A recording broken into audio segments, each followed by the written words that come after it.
Write the book you want to read, create the video you want to watch, still like an artist. Yan yung nabasa kong libro by Austin. Sa libro, sinasabi niya that we should embrace that there is nothing original in this world, and at the same time, we should take inspiration from the things that we actually like to create something new. You don't need to be perfect to start. You just need to use what you have for you to start. Meron kang gustong gawin, and hindi mo alam kung saan ka magsisimula. Pwede mong makuha ng inspiration yung mga taong iniidolo mo.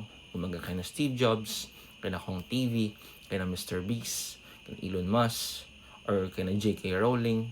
Kung sino pa mga author or mga taong iniidolo mo, pwede mo siyang pagsama-samahin. Kunin mo kung ano yung mga hinahangaan mo sa kanila and pagsama-samahin mo siya. May it be from your heroes or from your idols. Maybe kay Spider-Man, kay Superman, kay Batman. Kung ano yung hinahangaan mo sa kanila, idagdag mo sa kung ano yung gusto mong gawin. You don't need to be a genius. You just need to be you. Yun yung yearly book review ko. I highly recommend this book.